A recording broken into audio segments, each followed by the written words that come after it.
While selling a gun, the man suddenly realized that the buyer was loading the gun 3 seconds faster than he, a secret agent. Even when he deliberately adjusted the scope, the buyer was still able to hit the bullseye with precision. This made him instantly realize that the buyer was definitely a professional assassin. He recalled that a few days ago, he had requested retirement from the organization, and immediately after that, the organization had arranged this transaction for him. He concluded that there must be a definite connection between the two events, but unexpectedly, at that moment, the buyer directly handed him the sniper rifle, asking Mike to fire a shot at his side to test the silencer's effectiveness. Mike could have eliminated this potential threat with a single shot, but he did not do so. Instead, he thought of a better way to deal with him. After testing the weapon, the buyer was very satisfied with it and immediately paid Mike a sum of money. But Mike didn't hand over the gun to the other party. Instead, he said the gun needed some improvements and asked the buyer to wait 3 days. The buyer didn't think much of it, but just as Mike was about to leave, he deliberately parked the car by the roadside and kicked the bumper, damaging it. He then immediately drove the car into a repair shop. He pretended to be a driver needing repairs and casually stole some necessary items to carry out his plan. Upon returning home, Mike quickly disassembled the stolen parts and shaped them into the desired form with a hammer. Then, he dismantled the stolen steel pipes into countless small pieces and finally fitted them onto the prepared casing. Thus, a sniper silencer was completed. Next, he needed to create a suitable gun body, so he bought some parts on the black market. After assembling them, the assembled gun looked exactly like an ordinary firearm. The next step was the most critical. He first ground the bullet tip smooth, then drilled a small hole in it, and finally carefully dripped mercury into the bullet. This way, even if the enemy wasn't killed with a single shot, the mercury's toxicity would ensure the enemy wouldn't survive long. 3 days passed quickly. Mike arrived at the designated location as agreed to hand over the gun. He had thought everything would go smoothly, but unexpectedly, the buyer insisted on inspecting the goods in the bathroom. This instantly sent Mike into a panic. Fortunately, the buyer didn't notice anything unusual.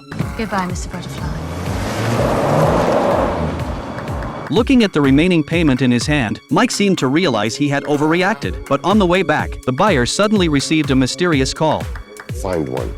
At this point, Mike also seemed to sense the danger and decided to leave the city with his girlfriend. Little did he know that at that moment, a scope was already aimed at him. The person who wanted to kill him was the buyer just now. Seeing the target right before her eyes, the assassin pulled the trigger decisively. She never expected. The gun actually exploded.